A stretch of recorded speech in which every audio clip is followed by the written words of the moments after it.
Today I want to talk about the difference between hormone therapy and glandular therapy, right?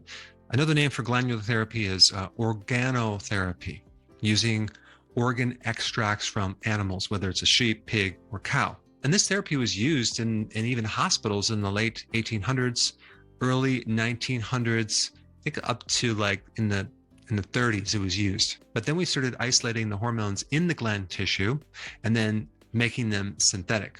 And that's what we have now. You can get growth hormone, you can get thyroxine, which is T4 in the form of synthroid. You can get estradiol, testosterone, insulin, cortisol, adrenaline. And so this is what our treatment for the endocrine system has become.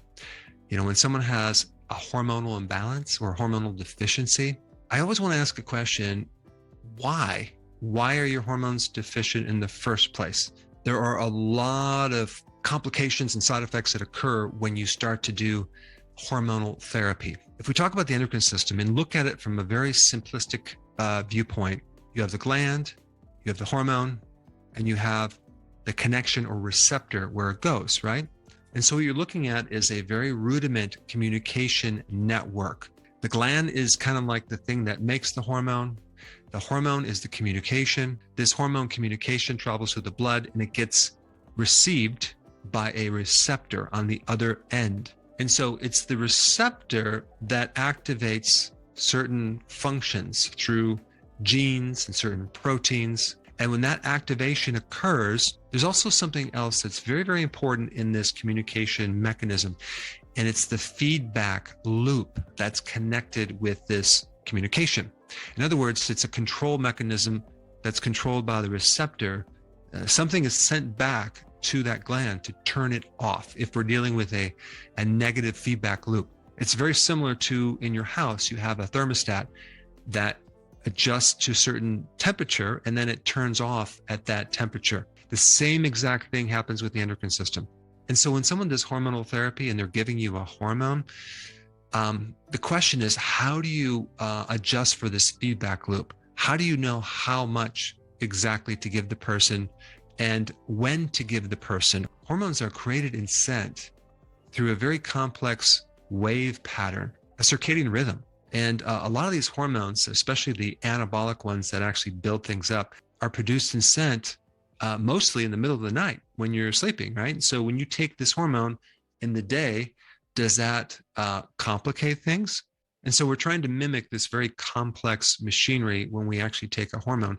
And especially because the hormone we're taking is usually not a natural hormone. It's a synthesized isolate of that hormone. And there are many side effects, which I'm going to go through. The first thing you need to know is when you take these hormones as hormone therapy, you actually inactivate the gland that produces that hormone. So you basically put that gland to sleep because you're bypassing the whole mechanism and you can cause atrophy of that gland.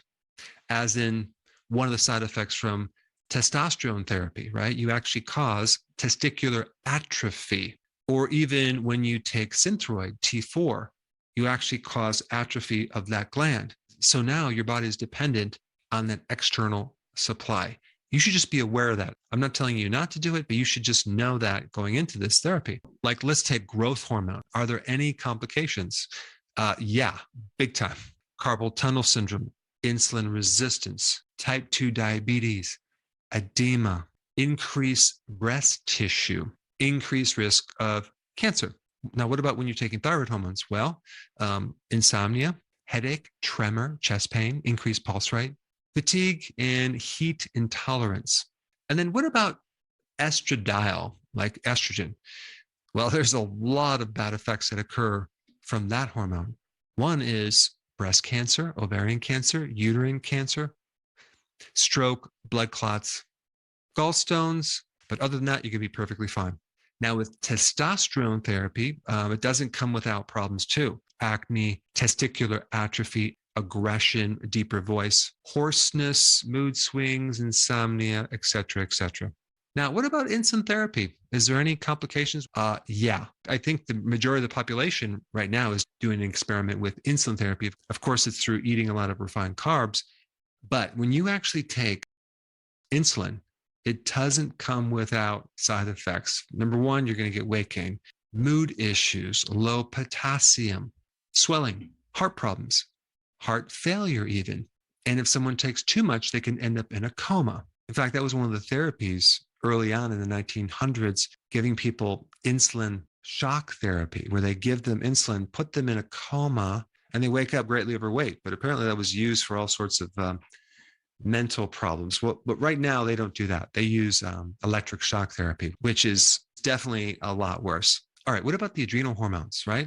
Is there any problems with taking cortisol in the form of prednisone, which is a synthetic type of cortisol? Well, I'm a perfect example of that. I had to take steroid shots every year for probably, I don't know, 12, maybe 15 years because of poison ivy.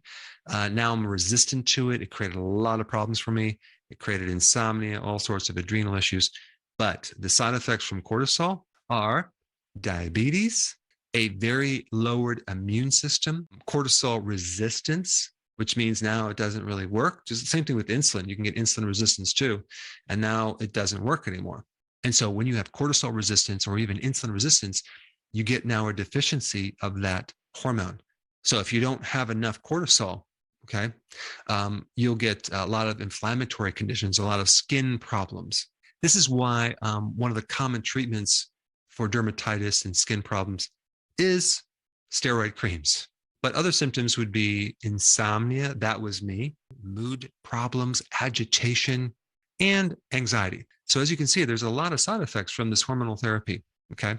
A much better strategy, which I would recommend, would be using glandular therapy, right?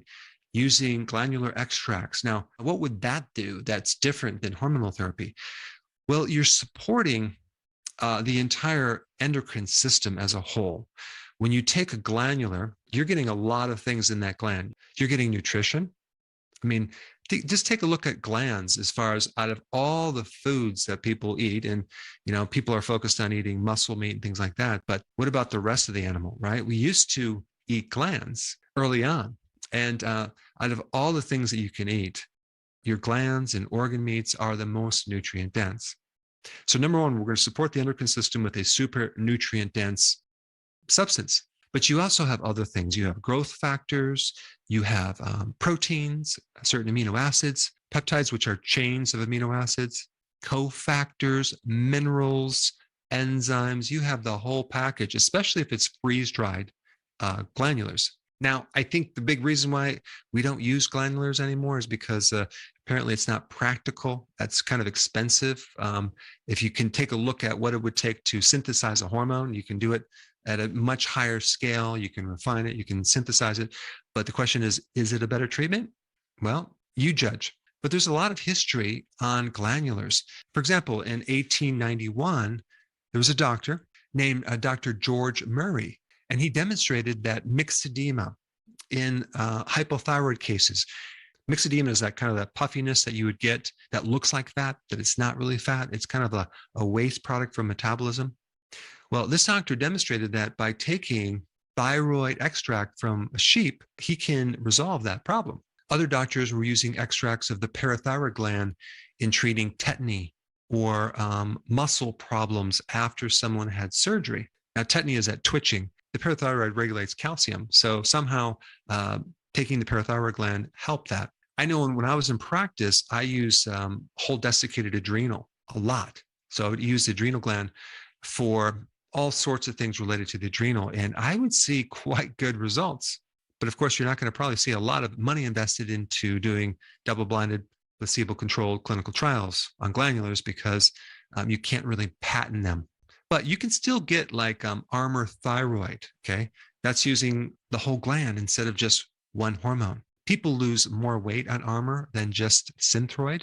One study, it showed that they lost an additional 3 pounds of weight when they took Armour versus Synthroid. There was also additional benefits of just feeling a much better sense of well-being when taking Armour versus Synthroid. When you take the whole gland as a unit, you're getting a very complex, it's like a whole food vitamin versus some isolated vitamin.